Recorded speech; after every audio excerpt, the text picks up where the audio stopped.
사이다 무비튼. 내 이름은 고연봉. 남편 한심한과 초등학교 2학년 딸과 셋이서 살고 있다. 원래부터 요리 솜씨가 뛰어났던 나는 결혼 후에 요리 연구가로 활동하기 시작했고, 가족의 건강을 위해 맛과 영양을 다 잡는 요리를 만드는 게 일이자 일상이 됐다. 그런 나에게 요즘 아주 신경 쓰이는 일이 하나 생겼다.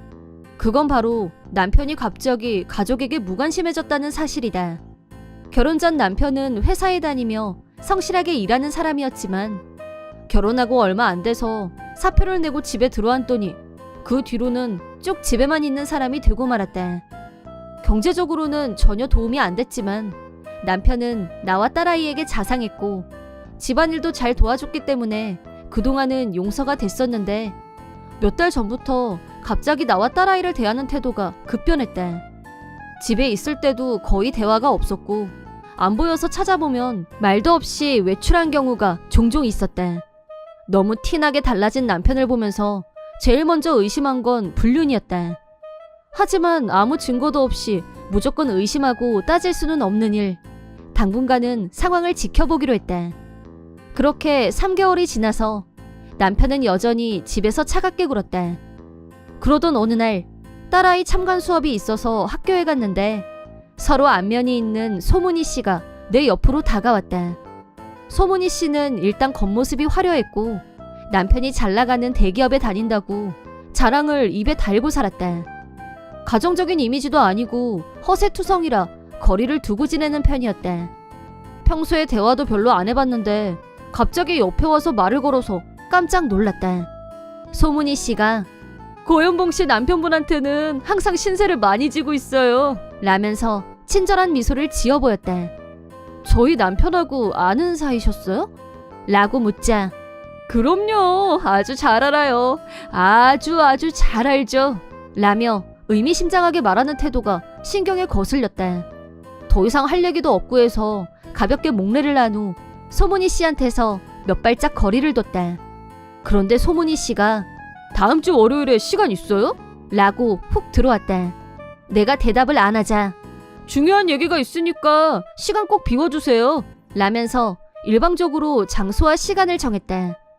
대체 나하고 무슨 중요한 얘기가 있다는 건지 전혀 감이 오지 않았지만 분명히 남편과 관련된 얘기일 거라는 느낌적인 느낌. 그것도 현재 남편 모습을 떠올리면 아주 불길한 예감이 들었다. 약속 당일 지정한 장소로 가자 소문희 씨가 먼저 와서 기다리고 있었다. 안녕하세요 라고 인사를 하자, 어머, 일찍 오셨네요 라며 여유있게 나를 맞이했다. 자리에 앉아서 커피를 주문하자 소문희 씨가 단도직입적으로 얘기할게요 라고 말을 시작했다. 나는 조용히 소문희 씨의 말을 기다렸다. 나 고연봉 씨 남편하고 사귀는 사이예요 라고 말했다. 만나기 전부터 불길한 예감은 들었었지만 이렇게 뻔뻔하게 자기 입으로 불륜을 털어놓다니. 한 방 먹고 휘청거리는 꼴이 되고 말았다. 적당한 말이 생각나지 않아 입을 다물고 있자 소문희 씨가 다시 말을 이어갔다. 한심한 씨는 원래 자기 같은 타입보다는 나처럼 섹시한 타입을 좋아했대. 그래서 지금 나한테 푹 빠져있다 보니까 고연봉 씨나 딸한테는 아무 관심이 없어졌다고 하더라고 라면서 나를 비웃는 듯이 말하며 혼자 웃었다. 내가 가정 있는 남자하고 그런 관계를 맺는 게 정당하다고 생각하세요? 소문희 씨도 남편이 있고 아이가 있는 사람이잖아요 라고 묻자, 난 이미 남편도 애도 버릴 각오가 되어 있어. 그러니까 고영봉 씨도 빨리 이혼해주면 안 될까? 난 한심한 씨랑 새 출발하고 싶거든 라며 여유있게 웃어 보였다. 대체 무슨 이유로 한심한을 그렇게 갖고 싶어 하는지 나로서는 이해가 안 됐다. 시간을 좀 주세요 라고 내가 말하자 소문희 씨는 일주일 후에 다시 이 자리에서 만나자고 했다. 집에 온 후 이혼에 대해서 진지하게 생각하기 시작했다. 애초에 나는 남편의 무엇에 끌렸었는지 의문이 들었다. 결혼 후 남편은 직장도 안 다니고 내가 번 돈으로 살고 있는 백수에 불과했다. 그런데도 결혼 생활을 지속했던 이유는 남편이 나와 딸아이에게 다정다감 있기 때문이었다. 하지만 지금 남편의 모습은 돈도 안 벌어 집에도 없어. 나하고 딸아이한테 갑자기 차갑게 군다 싶더니 다른 엄마와 불륜 중이란다. 이런 남자와 이혼을 안 할 이유가 과연 있을까? 냉정하게 판단한 결과 나는 즉시 이혼하기로 결심했다. 일주일 후 남편하고는 아직 이혼 얘기를 공식화하지 않았지만 수면 아래에서 이혼 준비를 시작했다. 현재 상황, 남편은 내가 소문희 씨와 카페에서 만난 후로 한 번도 집에 들어오지 않았다. 이렇게 노골적으로 나온다면 나도 관용은 베풀지 않을 생각이다. 약속 시간에 카페로 나가자 소문희 씨와 남편이 같이 있었다. 남편이 같이 올 거라고는 생각하지 못했었지만 어차피 이혼 얘기를 할 생각이었으니까 차라리 잘 됐다 싶었다. 내가 자리에 앉자 남편은 내 눈을 피하면서 떨떠름한 표정으로 자세를 고쳤다. 이번에도 먼저 말을 시작한 건 소문희 씨였다. 소문희 씨가 이혼할 결심은 굳혔어? 라고 하길래 이미 이혼 준비를 시작했다고 알려줬다. 그러자 소문희 씨는 신이 나서 실은 우리 같이 살 아파트 벌써 계약했거든 라고 하더니 계속해서 우리 정말 진지하게 만나는 거야. 연봉 3억이 중요한 게 아니고 난 이 남자랑 결혼하고 싶을 뿐이야 라고 했다. 너무 어이가 없어서 내가 연봉 3억은 난데요? 라고 하자 지금까지 입을 다물고 있던 남편이 무슨 헛소리야! 라며 버럭 소리를 질렀다. 그 순간 소문이가 뭐래? 그게 사실이야? 라면서 남편을 쳐다봤다. 남편은 아니라니까? 라면서 허둥지둥 변명거리를 찾으려고 땀을 뻘뻘 흘렸다. 상황을 파악한 나는 소문희 씨에게 팩트를 알려주기로 실은 나는 요리 연구가로 활동하면서 SNS에서 화제가 됐고 요리책도 여러 권 출판했다. 주부들 사이에서는 제법 유명인이다. 최근에는 동영상 채널을 개설했는데 수입이 예상외로 늘어났다. 그 결과 현재 내 연봉은 3억이 넘는 수준에 올라와 있다. 남편은 그런 나한테 기생하면서 아예 직장에 다닐 생각 자체가 없어졌는지 이력서조차 내지 않고 벌써 몇 년째 백수로만 지내는 중이었다. 내가 팩트를 알려주자 소문이는 조금 전까지 연봉은 상관없다고 떠들었던 입으로 이 양아치 같은 새끼 너 나 속였냐? 라며 격분. 진정하라며 싹싹 비는 남편에게 아파트 계약금은 어떻게 냈어? 가구며 전기 제품은 뭘로 샀어?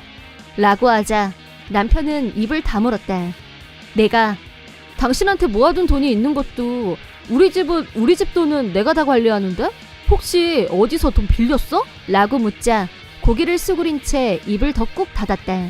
소문이는 기가 막혀. 그럼 이제 어쩔 거야? 나 남편한테 이혼당하고 친권도 뺏겼어! 라며 흥분해서 남편한테 욕하더니 오열하기 시작했다. 재산분여하면 나한테도 돈이 들어오니까 그걸로 어떻게 해결할 수 있을 거야? 라고 태평하게 말하는 남편의 멍청한 발언에 나는 허탈감을 느꼈다. 내가 당신 불륜이 이혼 사유인데 재산분여라니? 당신한테 돌아갈 돈은 없어.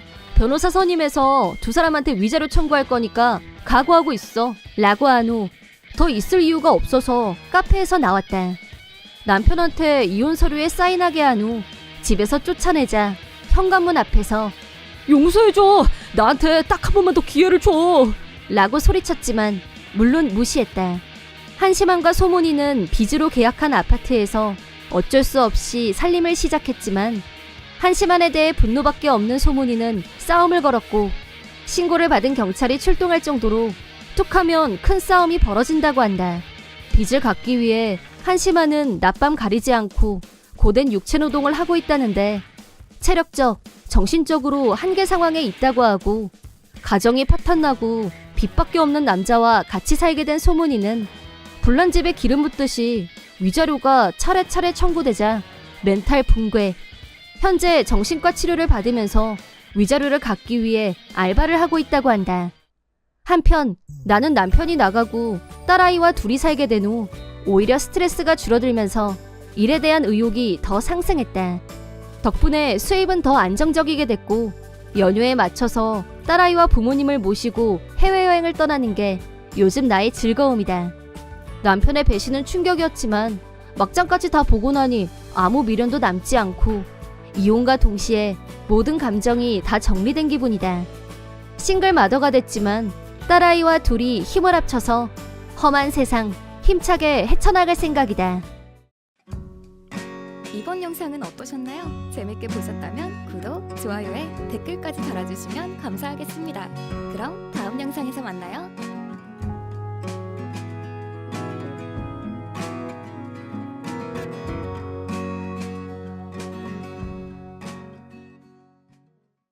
몇 년 전 이혼한 전처는 불륜을 저지르고도 아무런 죄의식이 없었다. 그때 그 황당함이란. 그때 내가 받았던 월급은 꽤 괜찮았고 나는 그 월급을 모두 아내에게 맡겼는데 나는 달랑 10만 원을 용돈으로 받았었다. 그런데 아내는 내 월급으로 불륜남과 맛집 투어에 호텔에 즐기러 다녔다는 사실, 그렇게 바람 피우고 다니면서 내 뒤통수를 친 것도 모자라서 오빠는 나를 너무 좋아해서 나랑 절대 이혼도 못할 사람이잖아 라고 자신했대. 그래, 솔직히 연애하고 결혼할 때만 해도 많이 좋아했었대. 아내보다 내가 더 많이 좋아했었던 건 사실이라고 나도 인정한다. 이제 생각하면 아내는 과연 나를 좋아한 적이 있었을까 의심스럽지만, 그런데 바람 피운 주제에 아내는 나한테 내가 다른 남자를 만난 건 알고 보면 당신이 원인 제공자야. 왜냐?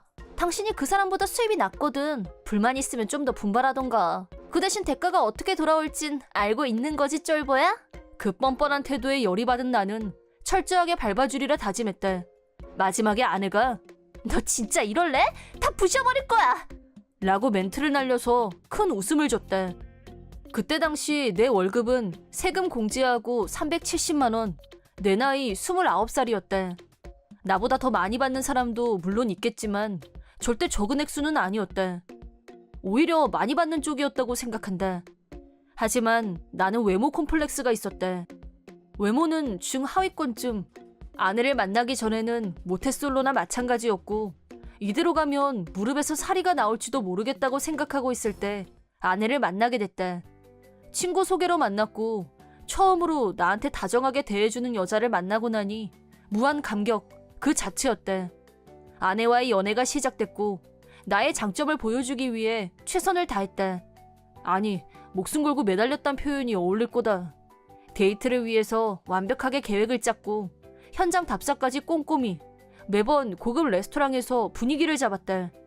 내가 완전 공주 취급을 해서 그랬는지 아내도 기분이 완전 업된 상태였고 사실 프로포즈는 아내가 먼저. 오빠, 나랑 결혼할래? 오빠 정도면 내가 결혼해줄 수도 있어. 근데 나 결혼하면 전업주부 할 거야. 그렇게 말했다. 솔직히 나는 아내한테 완전히 빠져 있었고 결혼하고 싶은 마음이 간절했기 때문에 앞뒤 잴 것도 없이 무조건 오케이였다.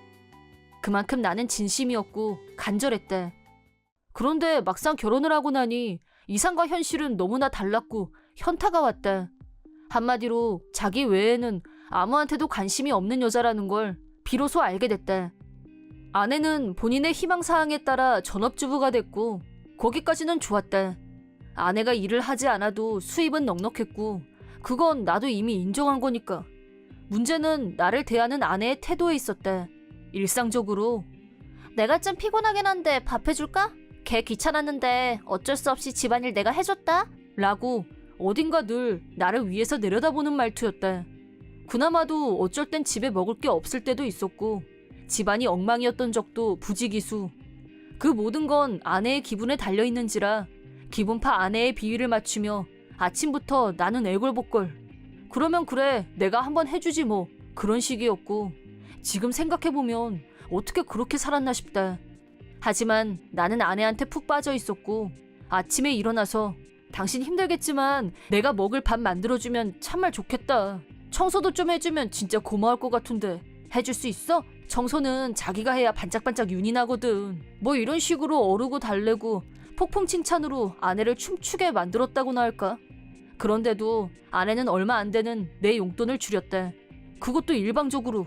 오빠, 용돈 20만 원이나 필요해? 10만 원으로 줄여. 라고 했을 때는 나도 못 참고 그만. 그건 절대 안 돼. 나도 사회생활이란 게 있는데. 라고 반항하자 되차게 따기 세례를 받았대.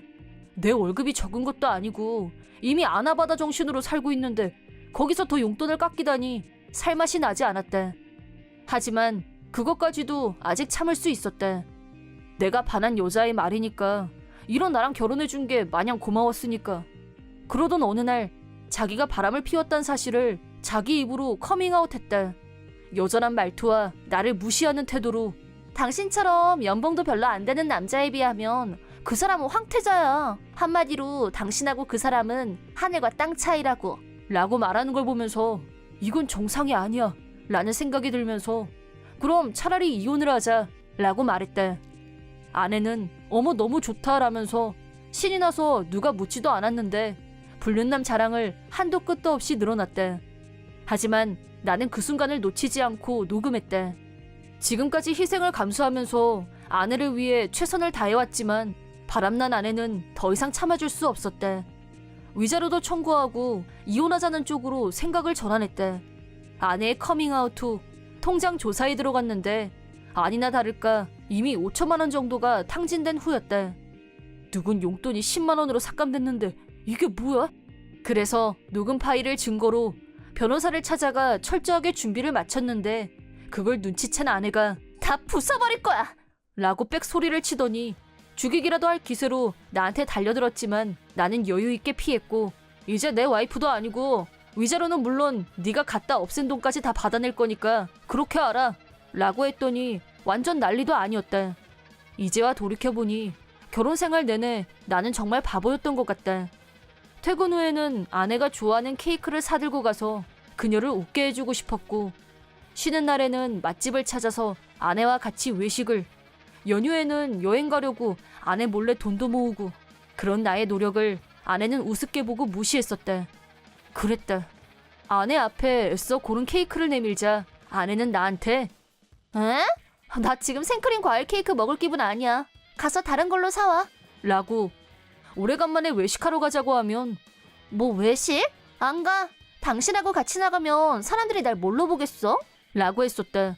결정적으로 쥐꼬리만한 용돈을 아껴 쓰면서 조금씩 모은 돈으로 여행 계획을 세우고 야심차게 아내에게 서프라이즈를 했으나 헐, 웬 서프라이즈 여행? 됐거든. 차라리 그냥 돈으로 줘. 친구랑 다녀오게. 라면서 진짜 돈만 가져가더니 진짜로 자기 친구랑 같이 여행을 갔다 온 적도 있었대.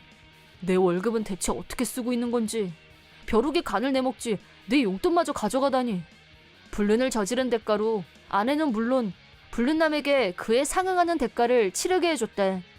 알고 보니 불륜남도 기혼자였고 아내가 묻지 않아도 알아서 신상을 다 알려줬기 때문에 불륜남 집으로 불륜 사실에 관한 내용 증명을 보냈대. 게다가 불륜남은 처갓집에서 처가살이를 하고 있는 처지였는데 불륜 사실은 자기 와이프뿐 아니라 처갓집 식구들한테도 모두 들통이 났고 당황한 불륜남은 나한테 당신 때문에 내 사생활이 어떻게 된 줄 알아? 나도 위자료 청구할 거야! 라고 뻔뻔하게 나왔지만 막상 그런 게 용납될 리 없다는 걸 알고는 멘붕이 온 모양이었다.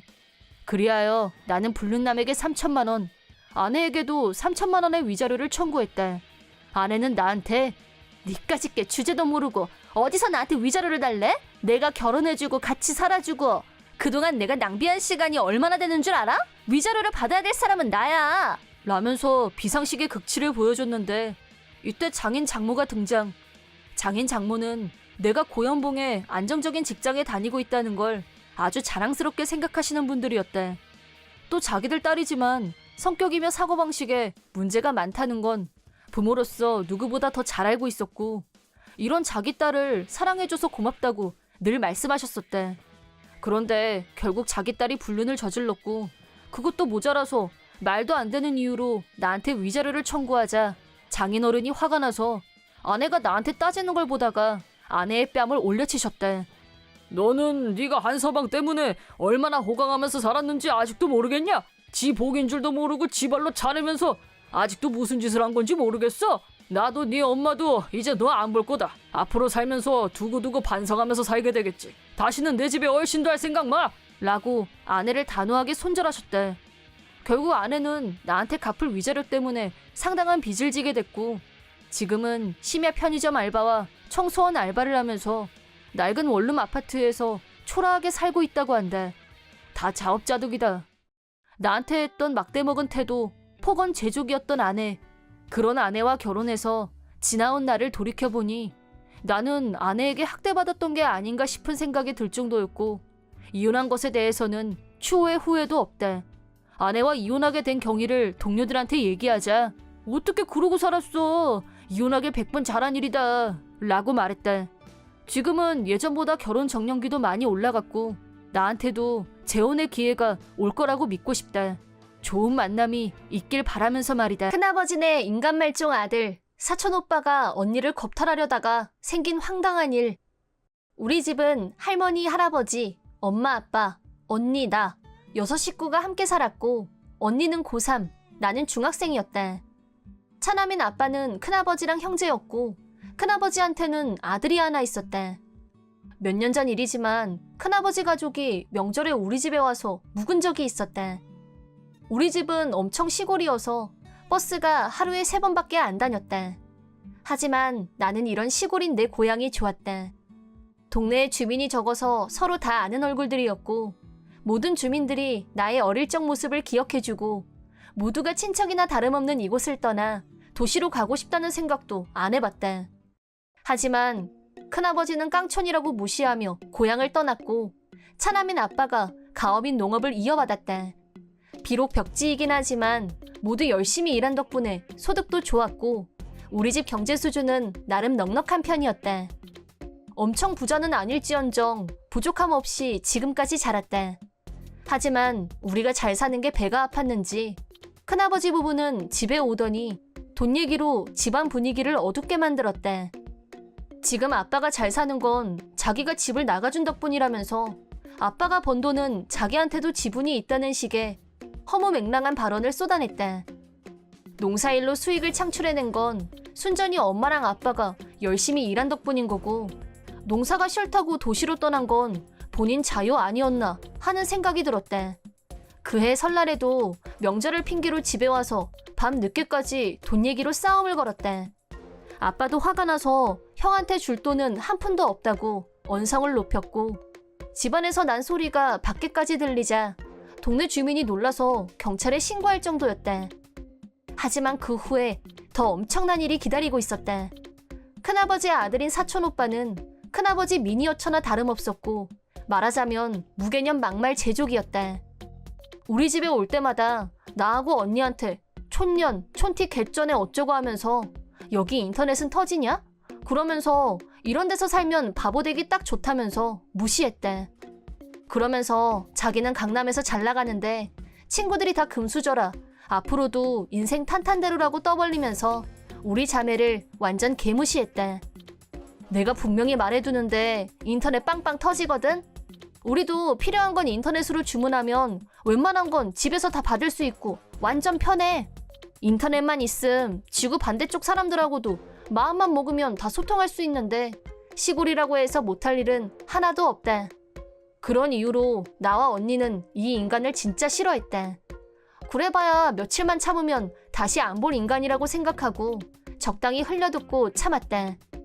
한편 사촌오빠는 언니랑 동갑이었다. 촌년이라고 무시했지만 우리 언니는 내가 봐도 아이돌급 외모에 키도 크고 날씬했다. 그리고 재수탱 사촌오빠가 언니를 불량한 눈길로 힐끔힐끔 훔쳐보는 걸 나는 이미 감지하고 있었다.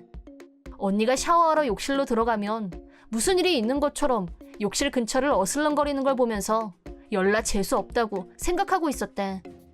그런데 이상한 소리가 들려서 눈을 떠보니 새벽 3시 요란한 소리가 나는 곳은 언니 방이었다. 나뿐 아니라 식구들이 못 웃겠다. 놀라서 언니 방으로 뛰어들어가자 옷차림은 엉망이었지만 난 언니가 헤라클레스인 줄. 마찬가지로 옷이 걸레가 된 사촌오빠를 언니가 밟고 있었다. 이거 무슨 바퀴벌레인 줄. 하지만 우리는 방금 전 무슨 상황이 벌어졌었는지 직감했다. 방바닥에는 밧줄까지 굴러다녔다. 우리는 아무 말도 안 했는데도 사촌놈은 언니가 먼저 유혹했다. 자기는 아무 잘못 없다. 그러면서 끝까지 아니라고 했다. 하지만 자기가 유혹하면서 밧줄까지 갖다 놓는다는 건 앞뒤가 안 맞았다. 그런 사촌놈을 눈에 쌍심지를 켜고 보고 있던 언니는 자고 있는데 와서 덮치길래 정당방위를 했을 뿐이라고 담담하게 말했다. 보나마나 식구들이 다 자는 틈을 노려서 언니한테 못된 짓을 하려고 한밤중에 언니 방에 몰래 침입한 것 같은데 하나만 알고 둘은 모르는 어리석은 사촌놈. 언니는 그렇게 만만한 상대가 아니었다. 밧줄로 묶으려고 협박했을 때 이건 위험하다고 판단한 언니는 순순히 말을 듣는 척하다가 상대가 방심한 사이 제대로 반격한 모양이었대. 그 증거로 그 잘난 코가 다른 방향으로 꺾여 있었대. 사실 언니는 보기엔 아이돌 뺨치는 외모이지만 얼마 전까지는 매일 도장에서 땀을 흘리던 공수도 유단자 최강 선수였대. 지역 대표로 시합도 나가고 이 구역에서는 다 알 정도로 유명한 건 물론 전국대회에 출전해서 상까지 받은 실력자였대. 큰아버지 부부는 자기 아들이 무슨 짓을 했는지는 생각도 안 하고 하나밖에 없는 귀한 아들을 엉망으로 만들었다며 난리를 쳤대. 어디서 촌딱 주제에 네가 우리 아들 꼬셨지? 라면서 적반하장으로 나왔지만 언니는 누구보다 침착했고 엄마 아빠한테 경찰과 구급차를 부르라고 했대. 어찌됐건 무사했으니 다행이지 않냐며 경찰까지 부를 게 뭐 있냐고 할머니가 정색을 했지만 언니는 도깨비 눈을 뜨고 할머니를 노려봤대. 제가 타겟이었으니까 무사했던 거죠. 만약에 제 동생이었으면 어떻게 됐을 것 같으세요? 라고 외쳤대. 할머니가 경찰이란 말에 경기를 일으켰던 건 경찰까지 출동했다는 게 알려지면 이미 결정된 언니의 취직 자리에 문제가 생길까봐 그게 걱정돼서였다고 하셨지만 언니가 나였으면 이라고 했을 때 숨이 멎는 것 같았대. 나는 힘도 없고 언니처럼 격투기가 출중한 것도 아니고 아마 100% 나를 지키지 못했을 것이다. 만약 내가 피해자였다면 틀림없이 나는 지금쯤. 그런 생각이 들자 갑자기 온몸이 벌벌 떨렸다. 잠시 후 구급차와 경찰차가 도착했다. 사촌놈은 병원에 갔고 우리는 경찰에 사건 경위를 설명했다. 큰아버지는 그냥 애들끼리 장난 좀 친 거라고 변명했지만 언니는 파자마 위에 코트를 걸치고 있다가 코트를 벗어 보이면서 이 꼴이 장난 좀 친 걸로 보이세요? 라고 말했다. 언니의 돌발 행동에 경찰관도 당황하면서 조금 놀란 것 같긴 했지만 알았어요. 그만 됐습니다. 라고 하면서 여성 경찰관을 불렀다. 언니의 파자마는 단추가 다 뜯겨나갔고 브래지어도 절단된 상태였다. 그런데도 남자 경찰 앞에서 코트를 벗어 보이면서 자신이 피해자라는 걸 알리려고 하다니 지금 다시 생각해도 언니는 정말 대단한 것 같다. 그리고 증거물로 밧줄과 나이프, 만일을 위해 언니는 만지지 않았다를 제시했기 때문에 경찰은 언니의 주장을 의심하지 않았다. 나중에 온 여성 경찰관이 언니한테서 좀 더 자세하게 질문했고 어느 정도의 피해를 입었는지 파자마 차림 상태로 꼼꼼히 체크했다. 나는 그 모습을 옆에서 지켜봤는데 여성 경찰관은 경찰관이긴 하지만 그래도 남자 앞인데 담력이 대단하다 라면서 굉장히 감탄하는 눈치였다. 나도 그 말에 100% 동의. 보통은 그런 일을 당하고 나면 트라우마 때문에 남자들하고 눈도 마주치기 힘들어하는 게 일반적일 수도 있으니까 경찰관은 그런 상황일 수도 있겠다 라고 생각하고 왔는데 언니가 먼저 보라고 증거 여기 있다고 하자 오히려 자기들이 놀란 것 같았대. 그 후 경찰에서 철저하게 조사한 결과 사촌놈에게 다른 여자가 더 있다는 게 밝혀졌대. 알고 보니 다른 여자애들을 상대로 비슷한 짓을 저지르다 미수로 그친 적이 있는데 그때는 그쪽하고 합의를 봐서 경찰 귀에 들어가지는 않았다는데 그런 놈을 사촌오빠라고 불렀다고 생각하니 정말 부끄러웠대. 결론은 흉기까지 들고 잠자는 사람을 겁탈하려고 한 놈에게 격렬하게 대항하지 않았다면 자신은 결코 무사하지 못했을 것이라는 언니의 주장이 전면적으로 받아졌기 때문에 정당방위도 인정받고 취직에도 영향이 없었대. 그 후 사촌놈이 어떻게 됐는지는 최근까지 잘 모르고 있었대. 왜냐하면 지금까지의 만행과 이번 언니 일 때문에 화가 난 할아버지가 큰아버지네 식구들하고 인연을 끊었기 때문이다. 최근에 알게 된 바로는 그 인간말종 사촌놈은 역시 인간 쓰레기가 틀림없었대. 여전히 그 버릇을 못 고쳤고 현재 진짜 죄수가 돼서 감옥에 들어가 있다는 소식을 들었대. 어떻게 대학교는 간 모양인데 거기서 자기가 찍은 여자애한테 수면제를 먹인 후 성범죄를 저질렀다고 한다. 범죄가 명백했고 학교에서 즉각 퇴학 처분을 받았대. 또 피해자가 재력가 집안의 딸이었다는데 그쪽 부모가 작심하고 제대로 갚아주겠다고 일을 간 후 큰아버지 회사에 힘을 써서 큰아버지는 해고 사촌놈은 드디어 감옥에 잡혀 들어갔다고 한다. 실업자가 된 큰아버지는 살 길이 막막해지자 결혼한 지가 벌써 몇 년인데 뻔뻔하게 우리 집에 와서 아빠한테 돈을 달라고 부부가 달려와서 매달렸대. 아빠도 버럭, 할아버지도 버럭. 다시는 이 집 문턱에 발 디딜 생각 말라며 소금 뿌려서 내쫓았대. 그 후 듣자 하니 사촌놈의 행적이 신문에까지 실렸다는데 호속기사에 악플에 파도 나오는 악행들. 결국 큰엄마는 정신병에 걸렸고 큰아버지는 돈도 없고 직장도 없고 살 길이 막막한 지경에 이르렀다고 한다. 언니는 자기 방어를 할 수 있었기 때문에 무사할 수 있었지만 자신보다 힘이 약한 여자들을 상대로 파렴치한 행위를 상습적으로 저질러온 사촌놈은 평생 감옥에서 썩었으면 좋겠다. 큰아버지 부부도 지금까지 피해자와 그 가족들이 겪었던 고통보다 더 처참한 지옥을 맛봤으면 하는 바람이다.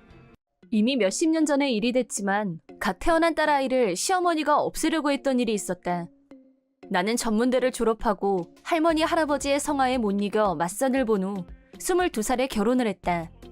지금 기준으로 보면 그 나이에 웬 맞선? 웬 결혼? 하겠지만 그때는 24, 5이 여성의 결혼 정년기였기 때문에 절대 빠른 건 아니었고 결혼 정년기를 넘기면 시집은 다 갔다면서 색안경을 끼고 보기도 하고 무시받기도 하고 아무튼 독신 여성이 설 자리는 없었다고 해도 과언이 아니다. 맞선 상대와의 취미 생활이며 결혼관, 자녀간에 관한 것까지 제법 대화가 통했고 결혼을 결정하기까지 그다지 많은 시간은 걸리지 않았다. 결혼하기로 한 후에도 처음부터 나를 탐탁치 않게 생각했던 시어머니는 영 달가워하지 않았고 남편과 가족들에게 내 험담을 늘어놨다. 사리분별이라고 없는 애를 어디 내 아들 배필로 삼아? 몸도 약해 보이는데 어디 제대로 애나 낳겠니? 라면서 설득력 없는 말을 늘어놨다. 나는 친정엄마를 닮아서 몸이 좀 마른 편이긴 하지만 누가 뭐래도 건강 체질이었다. 시어머니가 반대하자 남편은 반발했고 석 달이나 말을 안 했다. 그러자 나한테 네가 원인이니까 내 아들 마음도 네가 돌려놔! 라면서 연락이 왔고 나는 남편을 설득해서 그만 화 풀고 시어머니와 화해하라고 어르고 달랬다. 그 후 두 사람은 바로 관계를 회복했지만 과연 이 결혼이 맞는 걸까? 잘 살 수 있을까? 날이 갈수록 불안감만 커져갔다. 지금 세대한테는 이해가 안 가는 얘기이겠지만 시어머니가 끝까지 반대 안 하고 아들 의견 들어줬으면 됐지 뭘 더 바라느냐고 하는 사람들이 대부분이었고 여성의 의견이나 인권은 무시하는 게 당연했던 시대였다.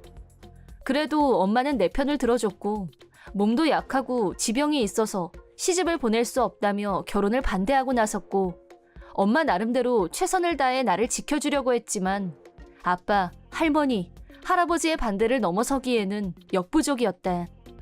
혼사가 어긋나면 부모 자식 연을 끊겠다.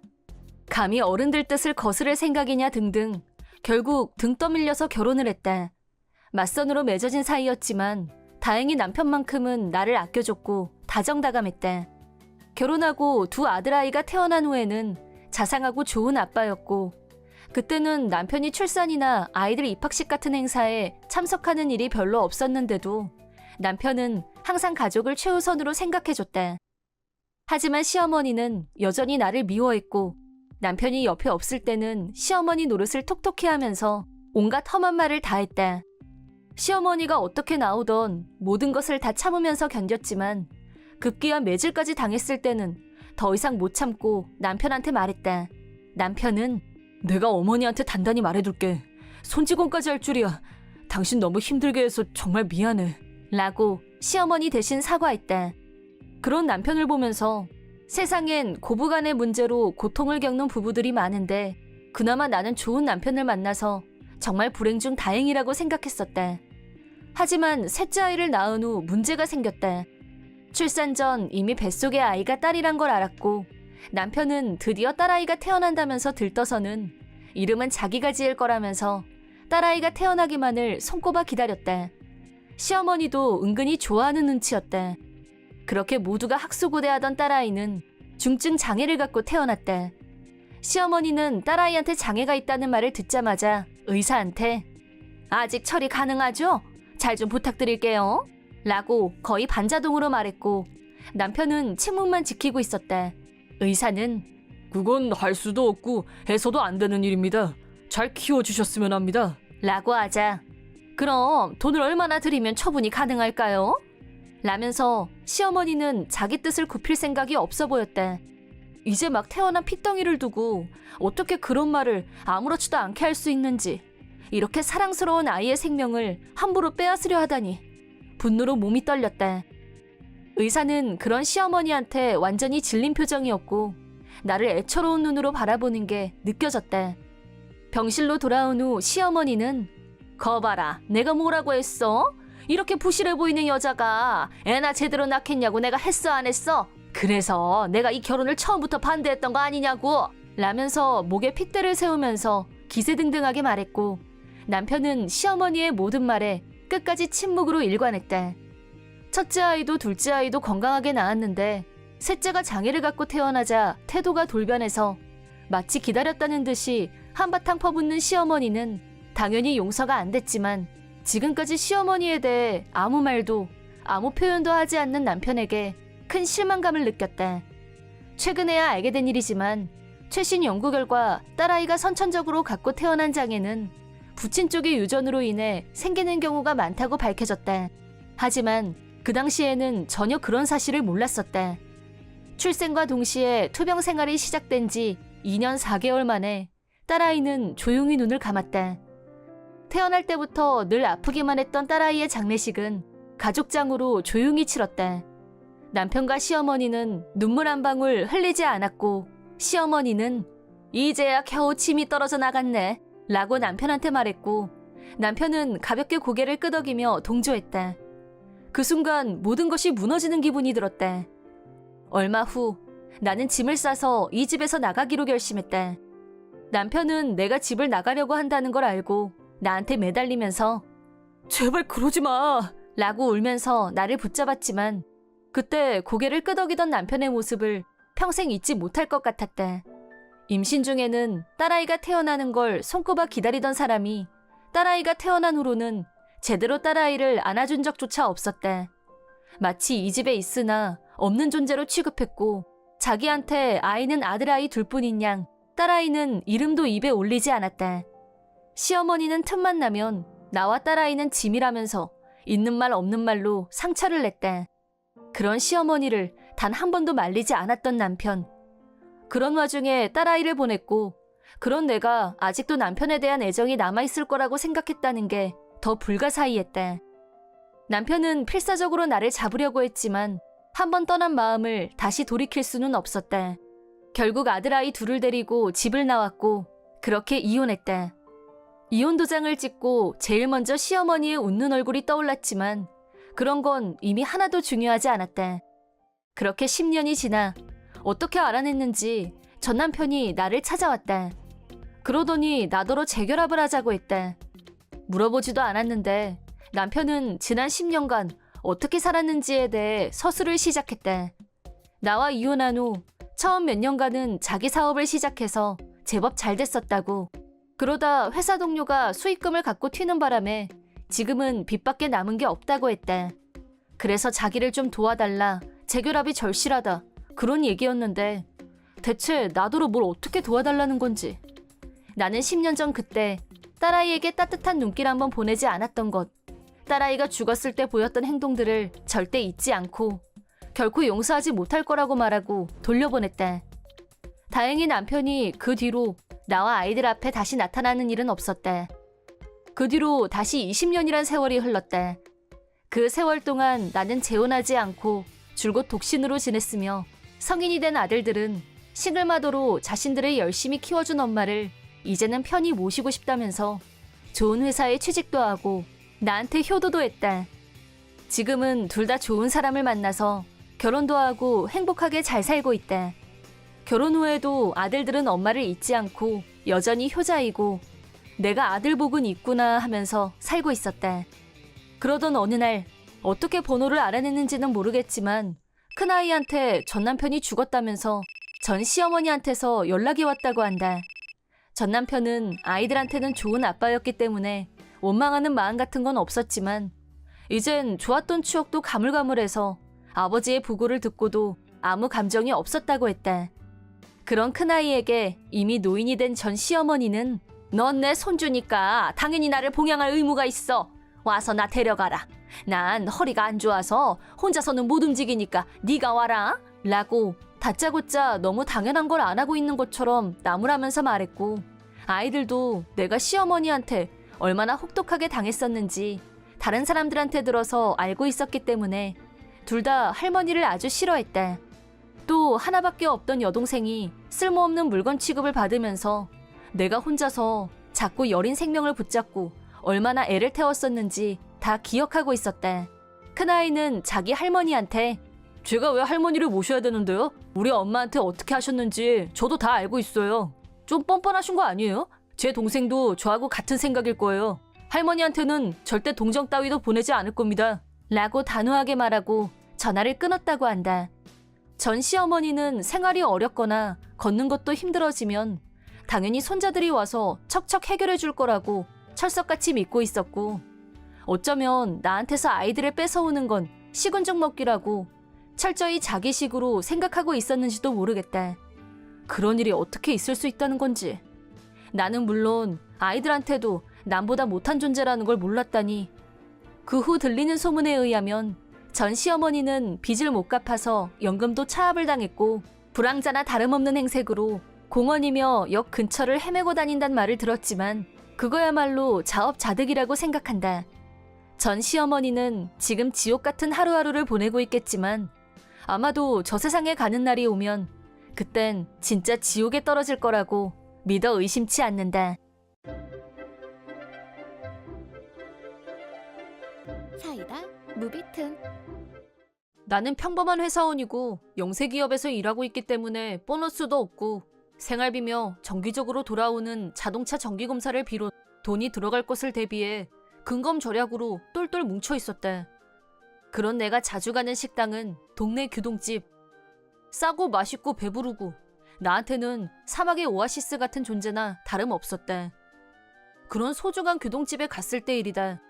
나는 그 집 단골이었고 항상 앉는 고정 위치에 착석한 후 나의 최애 착한 가격 4,800원짜리 규동 곱빼기를 시켰다. 그때 나와 같은 타이밍에 혼자 온 여자 손님이 장어덮밥 특선을 주문. 푸딩을 뒤집어 놓은 것 같은 샛노란 머리에 머릿결은 거칠거칠, 반바지에 반팔, 다 떨어진 헬로키티 슬리퍼인지 샌들인지를 신은 꼴을 보고 있자니 한심 그 잡채. 사람을 겉모습만 보고 판단하는 게 잘못인 건 알지만 나 같은 직장인도 엄두를 못 내는 장어덮밥 특선을 보기에 돈이 있을 것 같지 않은 이 여자 손님이 주문하는 걸 보고 내심 놀랐다. 잠시 후 여자가 주문한 장어덮밥 특선이 나왔고 여자는 개걸스럽게 뚝딱 덮밥을 먹어치웠다. 그 모습을 곁눈질러 보면서 진짜 맛있겠다. 로또라도 맞았나? 은근히 부러워하면서 나의 최애 규동을 맛있게 다 비웠다. 계산을 하려고 할 때도 그 여자가 내 앞에 서 있었다. 11,800원입니다. 응? 계산 잘못된 거 아님? 11,800원 맞습니다, 손님. 허, 아닌데? 1,800원이거든? 손님, 장어덮밥 특선은 11,800원이 맞습니다. 헉! 밖에 현수막에 1,800원이라고 쓰여 있거든? 장어덮밥 특선은 메뉴판에도 11,800원이라고 쓰여 있습니다. 진짜야? 밖에 현수막에 1,800원이라고 쓰여 있길래 내가 먹어준 거라니까? 난 절대 그 돈 못 내. 그건 잘못 보신 것 같은데 가게 벽보에도 가격이 다 적혀 있고요. 그래서 어쩌라고? 난 밖에 있는 것만 봤는데? 나 전재산 2,500원밖에 없어. 자 봐, 보라고! 라면서 자기 지갑을 열어서 펼쳐 보였대. 점원은 정말 돈이 그것밖에 없는 게 맞는지 곤란한 표정이었고 나는 그 틈에 가게 밖을 살펴봤다. 그러자 주차장에 걸려있는 현수막에는 장어덮밥 특선 11,800원 이라고 틀림없이 쓰여 있었다.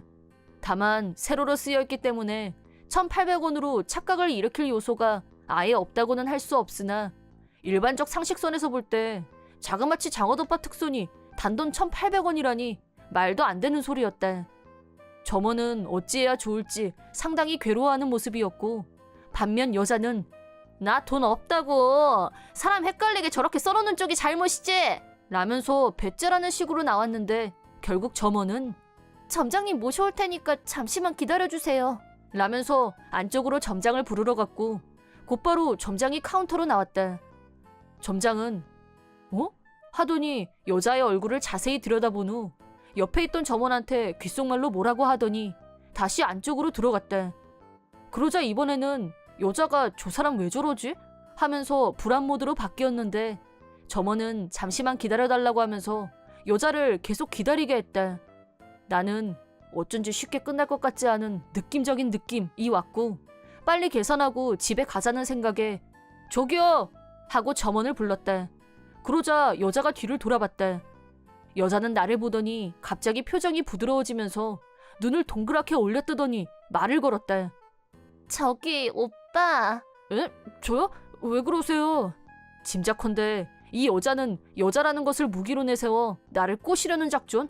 아니면 아주 뻔뻔하게 나한테 계산을 하게 하려는 작전이 아니었을까? 그러나 안타깝게도 나는 1도 동요하지 않았다. 그 이유는 눈을 동그랗게 올렸던 그 여자의 얼굴은 호러였다. 날카로운 무쌍 눈매, 흰자가 대부분인 눈동자. 본인은 최대한 예쁜 척 눈꼬리를 올려가며 여자 하려고 했으나 무리수였고 내겐 공포였다. 눈을 위로 치켜뜨며 나를 바라본 순간 흰자로 가득한 그 여자의 눈빛은 전설의 고향에 나오는 귀신 저리 가라. 꼬시기는커녕 곧 내 다리 내놔 할 것도 같고 아무튼 정말 못 볼 꼴을 보고만 느낌적인 느낌. 시겁해서 말이 안 나왔다. 제발 나 좀 내버려 둘래 라는 생각뿐. 여자는 내가 별 반응이 없는 걸 눈치챘는지 즉시 내 뒤에 있는 아저씨한테 시선을 옮겼다. 바코드 헤어스타일의 아저씨한테 가더니 팔짱을 끼고 나한테 했던 것과 똑같이 저기 오빠 라면서 전설의 고향 포즈를 취했다. 그 꼴을 본 아저씨는 역시 나와 마찬가지로 1도 동요하지 않았고 어쩔 줄 몰라 하면서 누구신지 라고 헛웃음 지으며 시선을 다른 곳으로 피했다. 나도 아저씨도 자기 나름의 미인계에 꿈쩍도 하지 않자 여자는 짜증을 내기 시작했고 이 광경을 보면서 식사를 하고 있던 체격 좋은 어떤 남자가 어이 거기 아줌마 그만하지. 밥 먹는데 식욕 떨어뜨리지 말고 나이도 먹을 만큼 먹은 것 같은데 오빠 찾지 말고 자기가 먹은 밥값은 자기가 좀 내지 어? 라고 버럭 소리를 질렀다. 그러자 여자는 누가 아줌마야 양아치 주제 라고 더 크게 소리를 질렀고 가게 안은 난장판이 됐다. 나는 집에 빨리 가고 싶었고 이 난장판에 절대 엮이고 싶지 않다는 마음뿐이었다. 그때 잠시 모습을 감췄던 점장이 다시 나와서 일단 안에서 얘기를 계속하자며 여자를 거의 반강제로 안으로 끌고 들어갔다. 끌려가면서 여자는 뭐야 지금 뭐 하는 건데 난 잘못 없어 이건 사기야 손님 등쳐먹겠다는 거? 라고 가게가 떠나갈 듯이 큰 소리로 난동을 부렸다. 여자가 안으로 들어가고 다시 가게 안이 조용해지자 아까 그 점원이 손님들에게 사과를 냈고 나는 계산을 한 뒤 가게에서 나왔다. 그리고 일주일 후 다시 그 교동집에 갔는데 내가 가게 안으로 들어가자 그때 그 점원이 있었고 서로 알아본 것 같았는데 잠시 후 점원이 나한테 오더니 지난번에는 불편을 끼쳐드려서 정말 죄송했습니다 라면서 다시 정중하게 사과했다. 그러고 나서 괜찮았어요? 라고 물어보자 작은 소리로 그때 일을 알려줬다. 그때 안쪽 사무실로 여자를 데리고 간 후 점장은 여자한테 다시 경위를 물었지만 여자는 여전히 자기 주장을 굽히지 않았다. 세로로 현수막을 써놓으니까 보기 불편하잖아.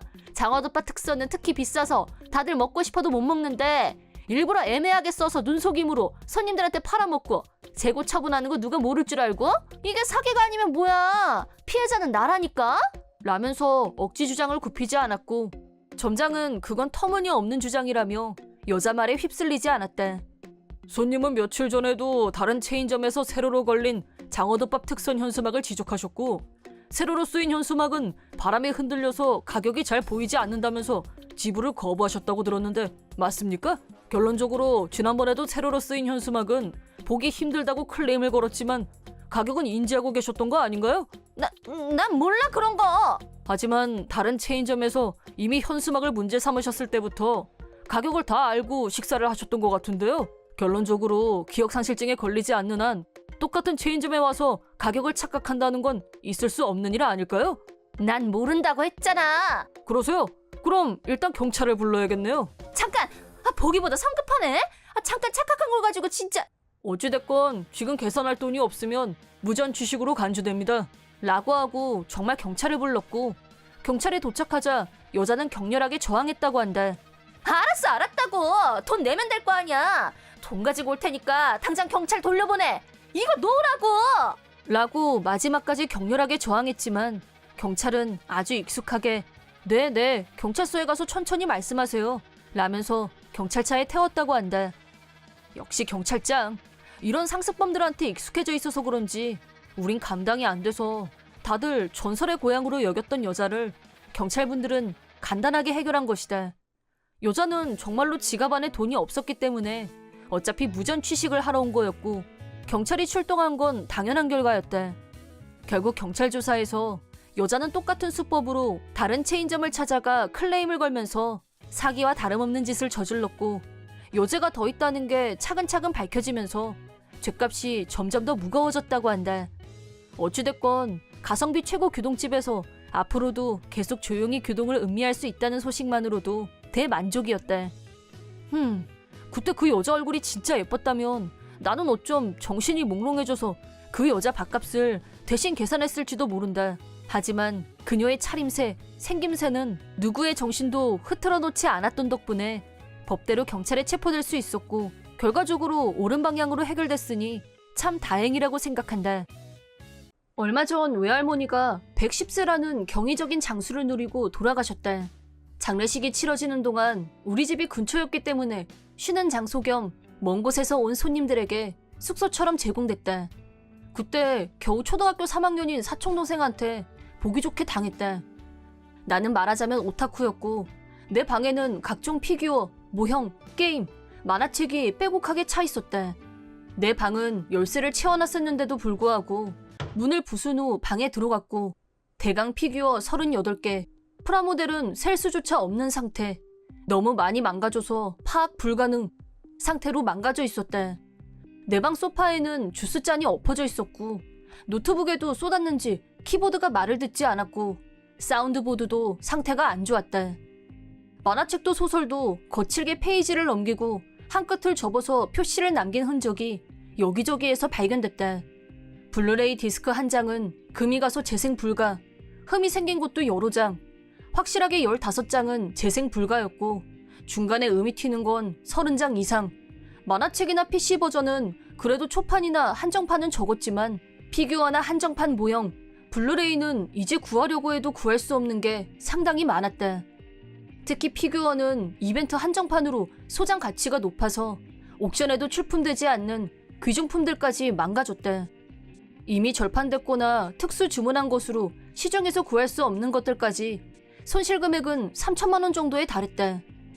장례식 준비를 마치고 잠시 집에 들렀는데 거실에 있을 리가 없는 모형의 잔해와 게임, DVD가 굴러다니고 있었고 사촌 형수가 미안해요. 우리 애가 조금 망가뜨린 것 같아요. 라면서 웃으면서 때우려는 액션을 취했대. 놀란 가슴으로 방으로 뛰어간 나는 망연자실하고 말았대. 눈앞이 캄캄해진다는 말이 이런 걸 두고 하는 말이란 걸 처음으로 깨달았대. 절망 그 자체, 이 세상에 종말이 온 듯한 분노로 몸이 떨릴 정도로 충격을 받았대. 그런데도 사촌 형수는 전혀 미안해하지도 송구해하지도 않았대. 애가 그런 거라나 뭐라나. 장난감 정도로 갖고 뭘 그깟 만화책이 어쩌고 무식한 소리를 늘어놨는데 나한테는 그 어떤 말도 들리지 않았대. 이 집을 리모델링할 때 내 방은 내가 전액 지불하는 대신 내가 원하는 대로 설계를 했고 특히 내 방에는 피규어와 모형의 디스플레이도 신경 써서 만들었는데 지금은 플라스틱 부스러기와 잔해들이 산더미처럼 쌓여서 나를 절규하게 만들었대. 그런데도 사촌 조카는 천연덕스러운 얼굴로 지금도 내 컬렉션을 쓰레기로 만들고 있는 중이었대. 사촌 형수는 그 처참한 광경을 보면서도 아이고 라고 의미를 알 수 없는 감탄사를 내뱉을 뿐 아이를 말릴 생각 자체가 없어 보였대. 오히려 아이는 내 컬렉션을 망가뜨리고 놀면서 대만족하는 것처럼 보였는데 재밌게 놀았어? 라고 장단을 맞추는 대환장 무개념. 지금까지 살아오면서 누군가한테 살기를 느껴본 건 그때가 처음이었다. 그 정도로 분노에 찼다. 나보다 조금 늦게 사촌형이 들어왔는데 집안 광경을 보더니 거의 멘붕이었다. 자기 아들을 따끔하게 혼내고 나서 나한테도 사과했다. 조금 망가뜨렸다는 변명을 들었을 때는 거실에 있던 프라 모형 정도려니 하고 생각한 모양이었는데 내 방에 올라가서 폭탄이 떨어진 현장을 본 후에야 사태의 심각성을 인식하기 시작했대. 여기서부터는 솔직히 내 기억력이 불투명하다. 누가 나한테 말을 걸어도 괜찮아, 그 말만 반복해서 했다는데 잘 기억이 나질 않는다. 그런 와중에도 외할머니 장례식, 입관, 화장까지 이어지는 장례 절차는 차질 없이 움직였다. 하지만 모든 절차를 마친 후 대폭주했다고 한다. 그 다음 주 토요일 사촌형 부부가 나를 찾아왔는데 변상할 테니 견적서를 제출해달라고 했대. 나도 지난 한 주간 방 정리를 하면서 뭐가 망가지고 뭐가 멀쩡한지 체크를 했었는데 프라 모형은 개수를 세는 걸 포기했대. 사촌형은 오타쿠 세계에 대해 어느 정도 지식을 갖고 있어서 대강 보고도 몇십만 원을 호가하는 아이템이 여러 개 있다는 걸 확인했기 때문에 상당한 액수가 청구될 거란 건 이미 각오하고 있는 것 같았대. 우선 성금이라며 그 자리에서 나한테 50만 원을 줬는데 그걸 보고 있던 사촌 형수가 버럭 화를 냈대. 애가 실수한 걸 가지고 무슨 돈을 받아? 그것도 이렇게 큰 돈을! 라고 막말. 삼촌은 어디서 돈이 나서 저렇게 많이 쌓아놓고 살았대? 라고 침을 튀어가며 나한테 막말을 했대. 그러자 사촌 형이 그럼 내가 지금 당신 가방이며 구두 망가뜨려 줄까? 그거랑 이거랑 하등 다를 바 없는 일이야! 라고 격노했대. 형의 기세에 눌려 형수는 입을 다물었지만 혼자서 구시렁구시렁 거리는 건 멈추지 않았대. 아직 전부 정리가 끝난 게 아니라 파악이 덜 된 상태였고 정확하게 분석이 끝날 때까지 조금만 더 기다려달라고 말하고 그날은 두 사람을 돌려보냈대. 그리하여 최종적으로 파악한 건 수리 불가능한 피규어가 38개, 모형이 한정판만 추려서 41개, 블루레이 DVD 박스가 9개에 디스크가 단품으로 33장, 오염된 책이 45권, 노트북이 마더보드까지 망가져서 복구불가 폐기 처분, 소파는 클리닝만 했으니까 청구서에 포함시키지 않는다고 쳐도 정가를 계산 기준으로 약 3,140만 원에 도달했대. 엄격하게 따지면 나머지 소장품도 재기불능 정도는 아니지만 흠집이 생기거나 도료가 벗겨진 것들도 다수 있었고 내가 복구할 수 있을 것 같은 피규어와 미디어 상품도 있었대. 그 중에는 케이스가 오염되거나 망가진 블루레이도 있었지만 그건 견적에서 뺐대. 그리고 또 모기동 전사 프라모델은 개수가 너무 많고 내가 복구할 수 있는 것과 할 수 없는 것을 판별하려면 시간이 더 걸리기 때문에 그런 것도 거의 견적에 올리지 않았대. 엄밀히 따지면 내가 수리를 하더라도 공짜로 되는 일이 아니고 소요되는 시간까지 계산하면 청구 금액은 더 올라가지만 그래도 사촌이란 점을 감안해서 내 나름대로 상당히 봐줬다고 할 수 있대. 하지만 두 사람이 우리 집에 다시 왔을 때 견적서를 보여주자 역시 형수는 내 예상대로 펄쩍 뛰었대. 지금 누굴 속이려고 이래? 저딴 장난감을 이런 거금을 주고 샀단 거야? 이참에 우리 집 기둥 뿌리를 뽑을 작정인가 본데 내가 그 수법에 놀아날 것 같아? 지난번에 50만 원 준 것도 아까운 판국에 뭐가 어째? 라면서 소리 지르고 고함치고 내 짜증을 돋궜대. 그래도 사촌형한테는 미안하단 말을 들었는데 형수는 미안하다는 말도 없고 조카놈은 반성하는 기미도 없고 내가 어떤 심정으로 이만큼 양보를 했는지도 모르는 멍청한 형수를 보고 있자니 부하가 치밀었대. 그나마 사촌형은 내 심기가 불편하다는 걸 옆에서 보고 눈치챘는지 이건 그냥 장난감이 아니야. 물건 가치도 모르면 가만히 있어. 우리 애가 무슨 잘못을 했는지 벌써 다 잊었어? 라고 형수한테 한마디 하더니 나한테 다시 미안하다. 내가 어떻게 해서든지 이 돈 갚을 테니까 용서해 주라. 라고 정중하게 머리까지 숙였대.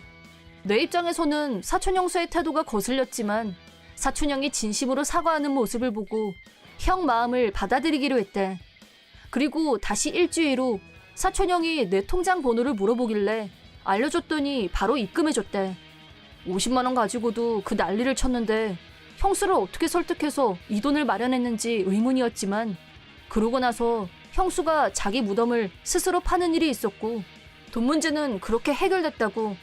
형과 형수는 돈 문제로 크게 마찰을 빚었는데 물론 형수는 절대 줄 수 없다는 입장이었고 형은 아이가 저지른 일은 부모가 책임지는 게 당연하다면서 대판 싸움이 났다고. 그러자 형수가 자기 편을 늘리려고 친정 부모님을 찾아갔는데 친정 부모님한테 이번 일을 말하면 자기 편을 들어줄 줄 알았으나 두 분은 애를 어떻게 받길래 몇 천만 원씩이나 청구서가 날아오냐고. 형을 불러서 다시 자초지종을 물었고 증거 사진을 보여드리자 난장판이 된 집안과 금액을 듣더니 두 분은 다시 경악하시면서 곧바로 돈을 빌려주셨다고 한다. 알고 보니 형 장인도 왕년에는 나처럼 굿즈 수집에 열성이셨다는데 결혼 후에는 자기 취미에 몰입할 만큼 금전적 여유가 없어져서 그만두셨다고 한다. 하지만 굿즈의 가치는 알고 계셨대. 장난감이라고 해서 애들 가지고 노는 물건인 줄 알았는데 그게 아니지 않냐며 형수가 온갖 욕을 다 먹었다고 한다. 무엇보다 아이 교육을 어떻게 시켰길래 저 모양이냐. 친정 부부님이 돌아가면서 엄청나게 설교를 하셨다고 한다. 형수도 자기 아버지의 성난 모습을 보고 놀라서 막판에는 눈물을 보였다나 뭐라나. 형 장인어른은 물건의 가치를 잘 아시는 분이었는지 내가 상당히 인정을 베풀었단 것도 알아주셨고 정말 미안하다고 사과의 말씀까지 전해오셨대.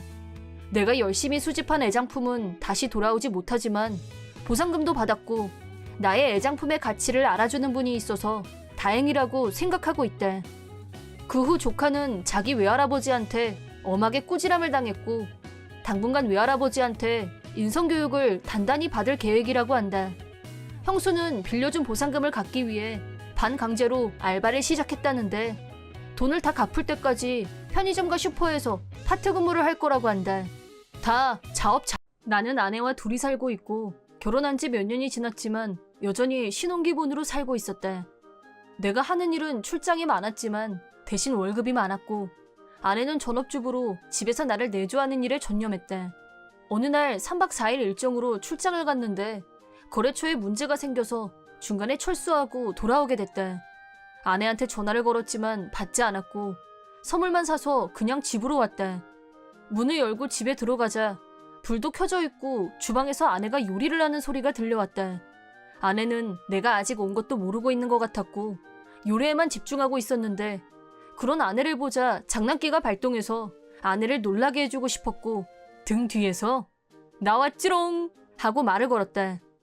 그러자 아내는 뒤를 돌아봤고 내 얼굴을 보더니 놀라서 앗하고 소리를 냈다.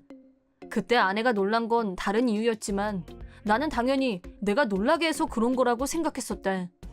깜짝 놀랐던 아내는 다시 침착해지더니 왔어요? 밥 다 됐으니까 밥 먹어요. 가서 옷 갈아입고 와요? 라고 평소처럼 말했고 나도 역시 평소처럼 거실에서 옷을 갈아입었는데 어딘가 이상한 느낌이 들었대. 응? 아까 두 사람 본 음식이 있었던 것 같았는데 내가 오늘 오는 건 절대 몰랐을 텐데 라인도 안 보냈고 그런데 어떻게 두 사람이 먹을 음식을 준비했었던 거지? 하는 생각이 들었고 아내한테 물어보자 글쎄 일종의 예감? 자기가 일찍 올 것 같더라고 라고 했고 멍청한 나는 역시 우린 아직 달달한 신혼이구나 마치 쌍둥이처럼 우리 둘은 통하는 게 있구나 하면서 아내의 말에 속아 넘어갔고 아무런 의심 없이 저녁을 먹었다. 저녁을 다 먹고 나자 아내가 당신 피곤하지? 갈아입을 옷 갖고 올 테니까 먼저 씻어요 라고 했다. 내가 밥을 먹는 동안에 욕실에 더운 물도 받아놓았고 이미 준비가 다 끝난 상태에서 나는 씻기만 하면 됐다. 그럼 그럴까?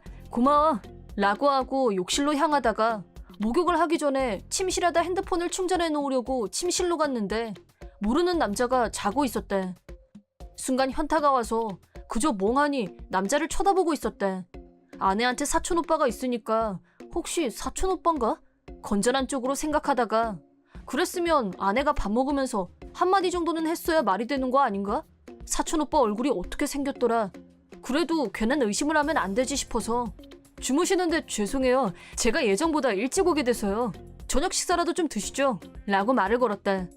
그러자 남자는 자다가 일어났고 실례가 많았습니다. 저녁은 괜찮습니다. 라고 하더니 옷을 챙겨 입더니 허둥지둥 나갔다. 그제야 사촌 오빠가 아니라 불륜남이란 걸 깨달았고 아내를 추궁했다. 아내는 내가 추궁하자 바로 실토했다. 당신이 연락도 없이 일찍 오지만 않았으면 이렇게 들키는 일도 없었을 텐데 그래도 뭐 상관없어. 어차피 당신같이 재미없는 남자하고는 이혼할 생각이었으니까 차라리 잘 됐어. 라고 하더니 미련 없이 집에서 나가버렸다. 미안해하지도 부끄러워하지도 않는 뻔뻔하게 그지없는 아내의 태도에 충격을 받은 나는 한동안 아내가 나간 문만 넋을 잃고 쳐다보고 있었다. 그날 이후로 아내는 집에 돌아오지 않았고 며칠 후 처가에서 이혼 서류를 우편으로 보내왔다. 전화를 걸어서 아내가 어디에 있는지 물어보자 장모가 걔는 집에 안 왔어 라고 대답을 회피했다. 나는 이 일을 어떻게 해야 할지 친구한테 변호사를 소개받아서 만나보기로 했다.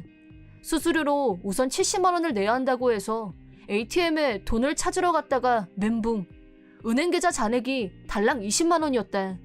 하는 수 없이 친구한테 사정을 말하고 50만 원을 빌려서 선불 수수료를 겨우 냈다. 집에 와서 인터넷으로 명세서를 봤더니 2,500만 원 정도의 돈이 여러 번에 걸쳐서 조금씩 아내 통장으로 입금이 된 정황이 드러났다. 결론은 그놈한테 아내도 빼앗기고 돈도 빼앗긴 셈이 되는 거였다. 두 사람을 생각하면 분노가 들끓었지만 아무리 찾아도 아내의 행방을 찾을 수가 없었다. 처갓집에 물어봐도 어디 있는지 모른다고 딱 잡아댔다. 결국 한 달 후에 아내가 신용카드를 사용한 가게를 추적, 그 근방 시청에 찾아가서 겨우겨우 아내가 있는 곳을 알아냈다. 거기에서 불륜남과 같이 지내고 있는 것을 알아냈기 때문에 정식으로 변호사를 통해서 이혼 수속을 진행하기로 했다. 이혼은 하되 재산 분여는 없는 것으로 훔쳐간 2,500만 원은 즉각 반환, 불륜남에게는 위자료로 1,000만 원을 요구했다. 이혼 수속은 처음엔 문제가 없었는데 그 후 내가 입원을 하게 되고 말았다. 위자료를 내라는 말을 들은 불륜남이 열이 받아서 나를 찾아왔고 무작정 나를 현관으로 끌고 가더니 아파트 계단에서 밀어버렸다. 계단 위에서 나를 향해 내려오는 불륜남의 눈빛을 본 순간 목숨의 위협을 느꼈다. 그 정도로 공포스러웠다. 계단에서 떨어진 충격으로 나는 어깨와 쇄골이 부러졌고 정신이 혼미할 정도로 통증이 전해왔다. 필사적으로 눈을 뜨려고 하는 나를 본 불륜남은 계단에서 굴러떨어지셨네. 운이 참 나쁘시네요. 라고 하더니 그대로 가버렸다. 나는 극심한 통증으로 정신을 잃기 일보 직전이었지만 집으로 올라가서 구급차를 불렀고 전치 한 달이라는 진단을 받고 입원했다. 입원 중에는 혼자 누워서 이제 어떻게 복수를 할까 온통 그 생각만 하고 있었다. 얼마 후 내가 퇴원하고 나서 우선 변호사 혼자서 내 처갓집을 찾아갔다. 변호사는 장인 장모께 내가 했던 제안을 설명해드렸다. 다음날 나는 변호사와 함께 처갓집을 찾아갔고 아내가 훔쳐간 2,500만 원을 현금으로 받은 후 이혼 서류에 사인했다. 그리고 아내를 처갓집으로 불러서 당신이 이번에 저지른 불륜은 솔직히 당신 혼자만의 책임이 아니라고 생각해. 내가 당신을 충분히 행복하게 못해준 책임도 있다고 봐. 그렇긴 하지. 그래서 말인데 내가 이런 말하는 건 이상하지만 그 사람하고 결혼해서 행복하게 살아줘. 결혼하면 축의금 명목으로 방금 당신 부모님께 받은 돈 2,500만 원 변호사 통해서 그대로 부모님께 정확하게 돌려드릴 거고 불륜남한테 청구한 위자료도 안 받는 걸로 할게. 뭐? 당신 진짜야? 진짜로? 응. 하지만 기간은 3개월 아니야. 나 회사 그만두고 이사도 할 거고 내 인생 리셋하려고. 사실 더 좋은 회사에서 입사 제안이 왔는데 지금 돈이 하나도 없어서 당장 그만둘 형편이 아니라고 했더니 그쪽에서 3개월 정도는 기다려줄 수 있다고 하더라고. 그러니까 당신이 그 기간 안에 결혼을 안 하면 이 돈 2,500만 원은 내가 가져야 되고 불륜남한테도 위자료 악착같이 챙겨야 하고 직장도 못 옮기고 나도 이렇게 사는 수밖에 없어. 하지만 당신이 결혼하면 나도 석 달 안에 월급 받은 돈 모아서 이사도 하고 직장도 옮길 수 있어. 라고 그럴싸하게 설명하자 아내는 좋아 죽는 얼굴이었다. 그거 진짜 윈윈이네. 라고 반색. 그리하여 나와 이혼한 아내는 얼마 후에 불륜남과 재혼했다. 하지만 내가 간파한 대로 불륜남은 손버릇이 안 좋고 위험한 놈이었는데 내 전처도 그놈한테 시달리는 신세가 되고 말았다. 결국 폭력을 견디다 못한 전처는 얼마 안 지나서 나한테 연락을 했다. 당신 나 좀 살려줘. 그 자식이 나 때렸어. 그리고 당신이 돌려준 2,500만 원도 그놈이 다 갖다 써버렸어. 라고 징징거렸다. 하지만 나는 아주 냉정하게 내가 왜? 그건 당신이 선택한 길이잖아. 나는 내가 한 약속을 모두 지켰어. 그럼 된 거 아닌가? 부탁이야. 내가 다 잘못했어. 그 자식이 내 이름으로 여기저기서 돈도 왕창 빌리고 난리도 아니란 말이야. 나 당신하고 재결합하고 싶어. 역시 내가 사랑하는 사람은 당신뿐이야. 노 땡스. 그놈인지 그 자식인지 네 남편이니까 네가 알아서 해결해. 라고 하고 전화를 끊었다. 그리고 나는 불륜남을 처벌하기 위해 다음 단계에 착수했다. 변호사와 함께 지난번 폭행 사건을 경찰에 신고했고 위자료로 1,500만 원을 청구했다. 사건 당시 나는 놈이 계단을 내려올 때 죽을 힘을 다해서 핸드폰으로 그놈의 육성을 몰래 녹음했다. 또 목격자를 찾아서 경찰에 증언하도록 부탁해뒀다. 물론 병원에 입원했을 때 받아뒀던 진단서도 함께 제출했다. 이혼하면서 아내와 불륜남에게 위자료는 청구하지 않겠다고 말했지만 폭행에 대해서도 위자료를 청구 안 하겠다는 말은 한 적이 없었다. 이 일로 불륜남은 경찰에 체포됐다. 그리고 지금까지 내가 조사한 불륜남의 다른 죄들까지 경찰서에 전달했다. 그러자 경찰도 놈의 기록을 조사했고 내가 상상했던 이상의 여죄들이 수두룩하게 쏟아져 나왔다. 그 중에는 중대한 사건에도 연루되어 있는 것이 발각됐고 빼박 구속 수감이 결정됐다. 전처는 그렇게 해서 불륜남인지 남편인지한테서 벗어나긴 됐지만 그간 매일 폭력에 시달리면서 트라우마를 갖게 된 모양이었다. 현실적으로는 그놈이 만들고 간 빚 때문에 고생문이 훤히 열린 게 분명하다. 사이다 무비튼. 나는 남편, 아들과 세 식구이다. 어느 날 시댁에서 불이 났는데 시댁은 우리 집하고 가까웠다. 불이 난 후 구출되긴 했지만 이미 연기를 많이 마신 탓에 시아버지가 돌아가시고 말았다. 화재 소식을 듣고 남편과 둘이서 바로 달려갔지만 이미 집 전체가 화염에 휩싸여 있었고 소방대원들이 필사적으로 진압작전을 펼치고 있었다. 믿기 어려운 장면에 넋이 나가고 말았다. 남편이 화재 원인이 뭐냐고 묻자 튀김 요리를 하다가 기름에 불꽃이 붙으면서 화재로 번진 것 같다는 말을 들었다. 그렇다면 시어머니가 안에 있다는 말인데? 그런데 시어머니는 사방이 발칵 뒤집힌 상황에서 그림자처럼 조용히 우리 집에 나타나서 우리를 간떨어지게 했다. 남편이 시어머니한테 기름을 가스레인지에 올려놓고 어디에 갔다 왔냐고 버럭 화를 내자 시어머니는 횡설수설하면서 벌벌 떨었다. 그 후 경찰이 찾아와서 시어머니를 상대로 조사했다. 시어머니는 튀김 요리를 하던 도중에 친구한테 걸려온 전화를 받았고 친구분이 여행지에서 선물을 사왔는데 잠깐 집에 올 수 있냐고 하자 걸어서 몇 분 거리에 있는 친구분 집에 갔다고 한다. 이때 기름 냄비에 불을 끄는 걸 깜빡하고 그냥 나갔기 때문에 그게 원인이 돼서 화재가 발생한 걸로 추정됐다. 시어머니는 시아버지가 돌아가셨다는 걸 알고 여보 하고 외마디 소리를 쳤지만 시어머니는 전부터 가스불을 끄는 걸 까먹는 경향이 있어서 시아버지가 항상 잔소리했었다. 그때마다 시어머니는 그래도 불난 적 없으면 된 거 아니냐고 따질 뿐 충고를 곱게 받아들이려고 하질 않았다. 결국 그 나쁜 습관 때문에 시아버지가 목숨을 잃다니 이럴 수가 있는 일인가 싶었다. 불은 주변으로 번지지 않고 진화됐지만 나와 남편은 돌아가신 시아버지를 생각하니 가슴이 무너지는 기분이었다. 남편은 시어머니한테 아버지가 그동안 얼마나 많이 주의를 줬냐며 화를 냈고 시어머니는 나라고 이렇게 될 줄 알았겠냐며 울고불고 의미 없는 대화를 듣고 있자니 나도 힘들었다. 결혼 후 시아버지한테는 사랑을 많이 받았었다. 우리 결혼을 반대했던 시어머니를 커버해 주셨고 나와 남편이 잘 어울리는 한 쌍이라며 흐뭇해하셨다. 손자에게는 해마다 생일, 크리스마스에 선물을 주시는 자상한 할아버지였다.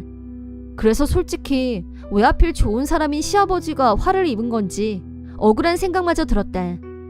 시어머니 말로는 최근에 시아버지가 몸이 계속 안 좋아서 그날도 침대에 누워 있었다고 한다.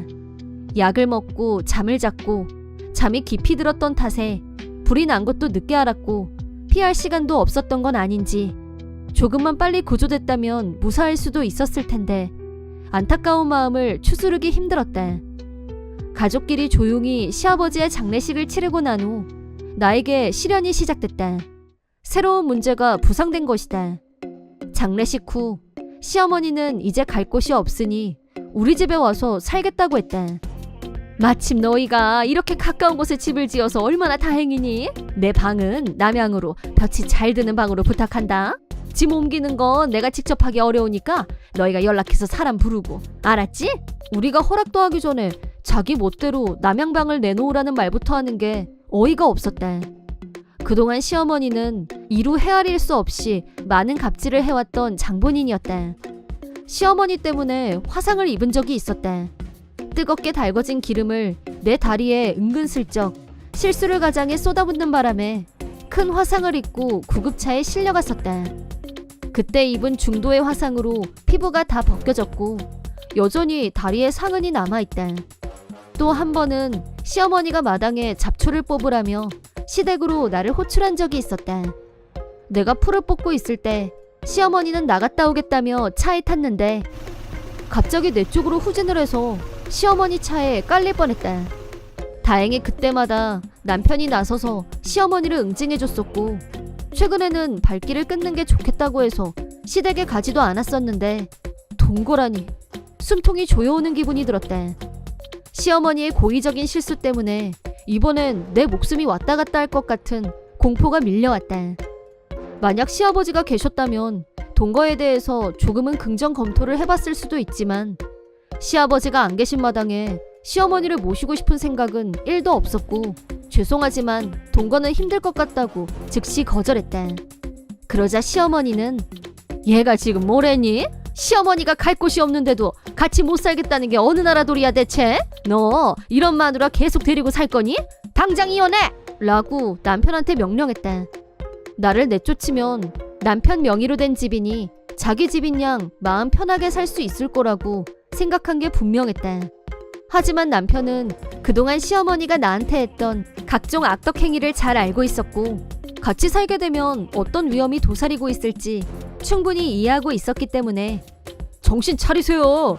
불을 낸 사람도 아버지를 돌아가시게 만든 사람도 어머니예요. 그리고 지금까지 어머니가 당애한테 했던 짓들 다 잊으셨어요? 라며 내 편을 들어줬다.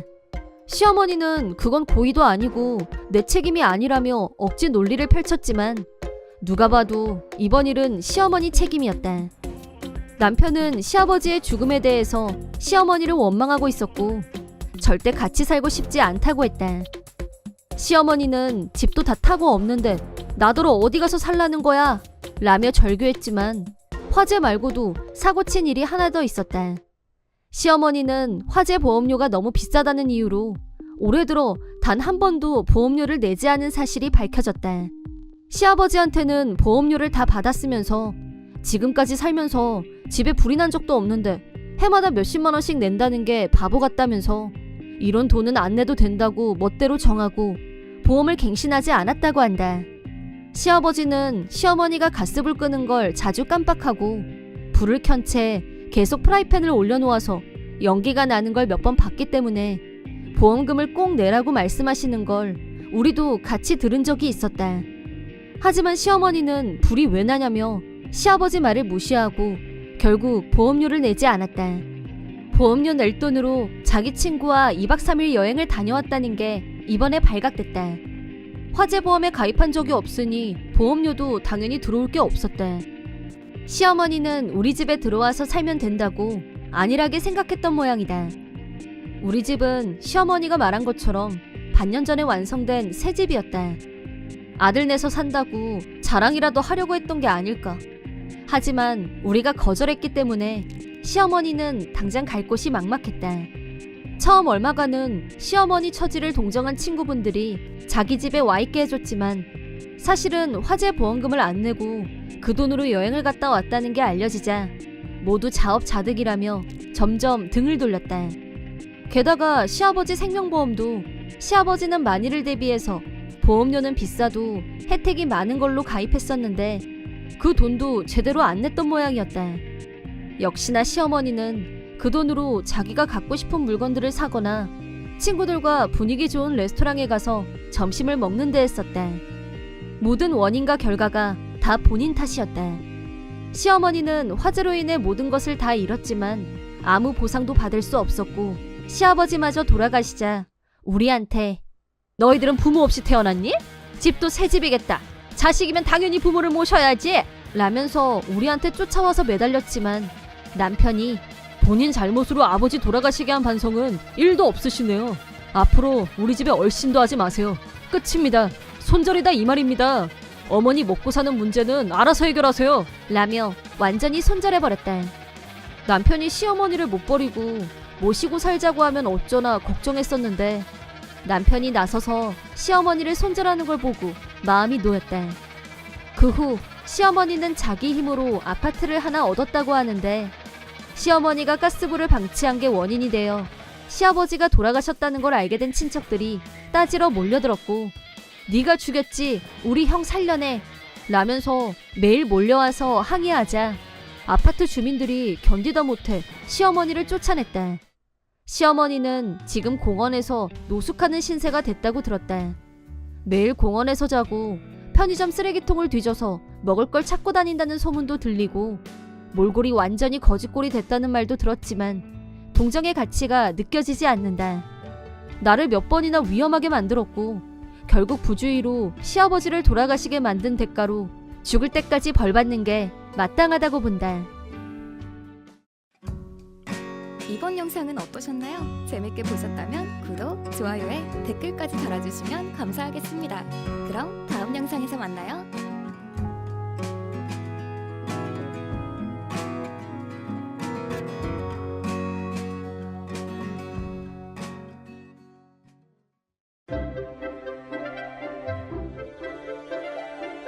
사이다 무비튼. 내 이름은 정직한 32살의 회사원이다. 아내 한심에는 31살. 결혼 전까지는 정사원으로 일했었다. 아내는 결혼도 했으니 직업을 바꿔보고 싶다고 했고 나는 아내의 의견을 존중했다. 하지만 결혼하고 2년이 지나도록 취업하려는 의지가 없어 보였다. 결혼 전 아내는 나름 똑똑했었다. 동거 중에는 똑같이 일하고 집안일도 반반씩 하고 그런데 막상 결혼하고 전업주부가 된 뒤로는 집안이 더 엉망이 됐고 저녁밥은 편의점 도시락, 냉동식품이 줄을 이뤘다. 그러던 아내가 고등학교 동창회에 다녀오더니 갑자기 집안일을 너무 열심히 하는 거였다. 아내의 변화는 기쁘다기보다는 꺼림칙한 느낌이 더 강했다. 이유는 2년이 넘도록 나와 장인, 장모가 아무리 주의를 줘도 전혀 움직이지 않던 사람이 왜 갑자기? 게으름 빼면 시체였던 아내가 갑자기 내 도시락까지 싸는 열정주부로 거듭난 것이다. 이유가 뭔지 의심할 수밖에 없었다. 설마 이 여자 바람난 거 아닐까? 합리적 의심. 하지만 바람이 나면 갑자기 차가워진다는 게 일반론인데 좀 안 맞는 것도 같고 아내는 정반대로 성실하고 자상하게 변한 게 이상했다. 결국 아내의 핸드폰을 스캔했다. 아내는 천성적으로 허술해서 비밀번호는 쉽게 풀렸다. 일단 눈에 띈 것은 동창회 이후 특정인과 연락을 주고받는 횟수가 부쩍 늘어났다는 사실이다. 상대의 이름이 이니셜로 되어 있어서 이름도 성별도 파악하기 힘들었다. 하지만 대화 내용으로 유추해볼 때 불륜이 확실했다. 아내는 이런 문장을 꽤 반복해서 보내고 있었다. 그날은 오래간만에 만족감 높은 밤을 보냈던 것 같아. 그때 일이 떠오를 때마다 네가 보고 싶어져. 마음만 달려가는 게 아니라 내 몸도 너를 원하는 것 같아. 남편과는 비교도 할 수 없을 정도로 대만족이었어. 결정적 단어는 빠져 있었지만 이 정도면 무슨 짓을 했는지 짐작이 가고도 남았다. 고딩 동창회에서 동창놈하고 눈이 맞았군. 갑자기 열이라는 주부가 된 건 바람 피우는 거 안 들키려고 그런 건가? 상대도 기혼자로 보였고 잠깐의 불장이 분명했다. 나는 이 증거를 들고 변호사를 찾아가 상담했다. 변호사는 어렵게 말을 꺼내면서 죄송하지만 이 정도 증거로는 부인께 위자료를 받아내고 이혼하긴 힘듭니다. 아내가 직접적인 표현을 쓰지 않은 것, 불륜남 이름을 이니셜로 저장해둔 건 나름대로 방어 전략이 먹힌 것 같았다. 호텔에 들어가는 사진이라던가 좀 더 확실한 증거가 필요합니다. 보안 사항을 조언한 변호사는 나한테 이런 말도 했다. 만약 부인이 나 불륜했다 그렇게 쉽게 인정할 성격이면 증거는 없어도 되는데 아닐 거예요. 전업한다고 하고서 2년이 넘도록 집에서 뒹굴뒹굴 했거든요. 말과 행동이 다르다는 말씀인데 불륜한 사람들은 기본적으로 시치미를 떼죠. 상황이 자기가 거액의 위자료를 물어줘야 할 판이 되면 철저하게 증거를 숨기고 은닉하려고 들 거예요. 불륜남도 마찬가지고요. 그런 의미에서도 지금 당장 소송을 하기보다는 시간을 두고 확실한 증거를 찾는 게 좋을 것 같습니다. 알겠습니다. 흥신소에 의뢰해서 확실하게 증거를 잡도록 하겠습니다. 나는 아내를 자유롭게 풀어놓기로 했다. 하지만 불륜남은 아내의 고향에 있었고 여기와는 멀리 떨어져 있었다. 두 사람은 서로 입으로만 보고 싶다고 할 뿐 직접 만나지는 않았다. 그렇게 표면상으로는 아무 일 없이 2주 정도가 지나갔다. 벌써 몇 주째 나를 세우고 있던 나는 정신적으로 피로감이 쌓였다. 유일한 변화라면 두 사람의 메시지가 점점 농염하게 변해갔다는 점이었다. 그 때문에 두 사람이 분명히 다시 만날 거라는 확신이 들었다. 때가 올 거다. 반드시 증거를 확보해야 한다고 생각한 지 3주 정도. 마침내 아내가 고향에 가서 친구 좀 보고 올게. 라고 말했다. 나는 최대한 무심하게 반응했다. 저녁을 먹다가 아내가 툭 던졌을 때 긴장한 건 사실이다. 언제 갈 건데? 다음 주 화요일 1박만 하고 올 거야. 절친인데 하루 재워준대. 하필이면 화요일이었다. 내가 가장 바쁜 요일이었다. 주말에 내려가지 않는 건 만에 하나 내가 따라가겠다고 하면 일을 망칠 수 있으니까 머리를 쓴 거겠지. 동창회에서 다시 보니까 너무 반갑고 좋더라고. 다음에 또 보기로 약속하고 헤어졌거든. 그 집에 가서 자도 남편이나 애들은 괜찮대? 처음 보는 사이인데 그렇게 신세져도 돼? 그게 뭐 어때서. 괜찮아. 아마도 불륜남과 어느 호텔에서 만나기로 했겠지. 핑계거리로 만들어낸 절친에 대해서는 설정이 꼼꼼하지 못했던 모양이다. 알았어. 잘 다녀와. 잘 놀고 올게. 아내는 무사히 시험을 통과한 얼굴이었다. 죄책감 1도 없이. 나는 이혼 결심을 더 굳혔다. 아내는 가볍게 말했지만 당신 월급 진짜 쥐꼬리만 하다. 라며 틈만 나면 월급을 갖고 나를 무시했던 것도 이유 중 하나였다. 아마도 집에 돈이 없는 걸 자기가 노는 탓이 아니라 돈 못 버는 내 탓으로 하려던 거 아닐까. 전업주부 한 명도 건사하지 못하는 무능한 남편이라는 꼬리표를 붙이고 싶어하는 것처럼 들렸다. 나도 아내에게 따진 적이 있었다. 당신 재취업은 언제 할 거야? 하다못해 알바라도 할 수 있는 거 아니야? 그랬더니 아내한테서 이해하기 어려운 말을 들었다. 당신이야말로 정사원 월급이 그것밖에 안 되면 알바 하나 더 해야 되는 거 아니야? 이런 입씨름을 지난 2년간 끊임없이 되풀이하면서 누적된 피로감과 불륜이란 변수에 남은 애정마저 삭제됐다. 아내가 책정한 내 한 달 용돈은 10만 원. 월급이 적어서라는 게 이유였다. 과연 내 월급은 그 정도로 적은가? 객관적으로 그렇지 않다고 생각한다. 도저히 인정할 수 없었지만 장래 아이가 태어날 때를 대비해서라고 하면 반론할 수가 없었다.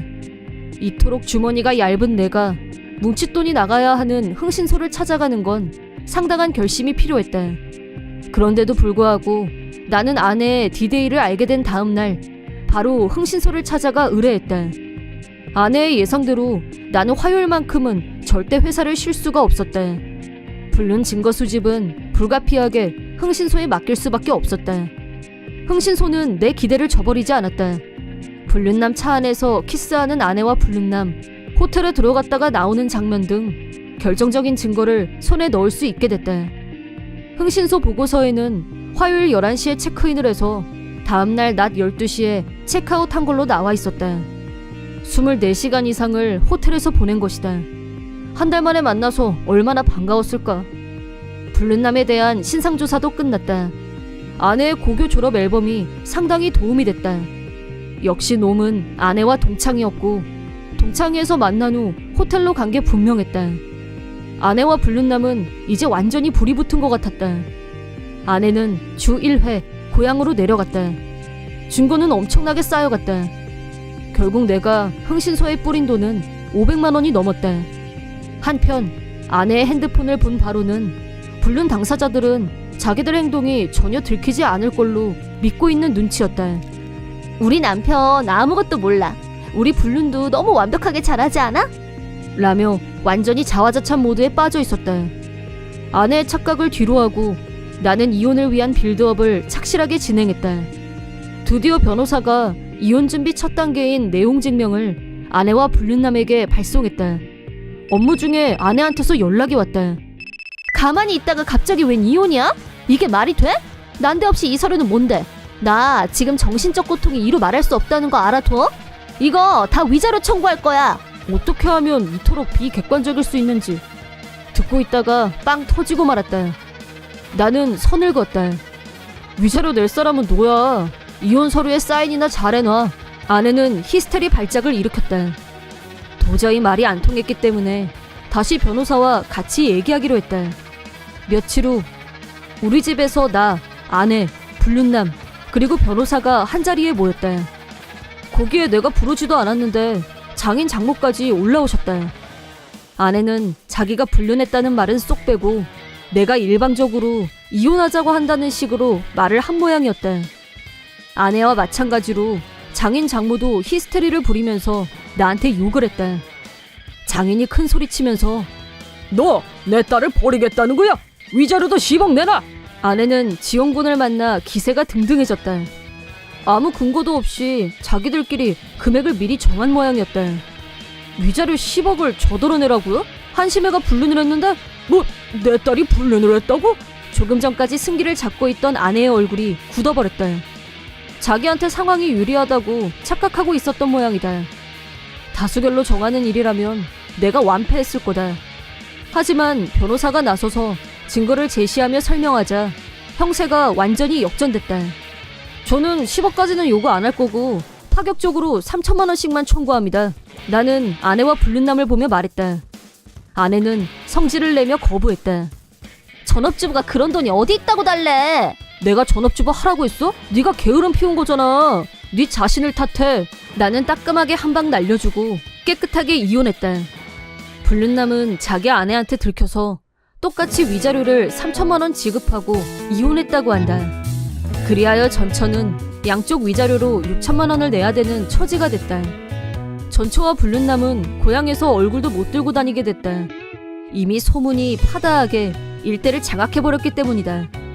전처는 장인 장모에게 손절당한 후 허름한 아파트에 살면서 위자료를 갚기 위해 마침내 알바를 시작했다고 한다. 앞으로는 고등학교 동창회가 열려도 두 사람은 두 번 다시는 갈 수 없을 것이다. 이번 영상은 어떠셨나요? 재밌게 보셨다면 구독, 좋아요에 댓글까지 달아주시면 감사하겠습니다. 그럼 다음 영상에서 만나요.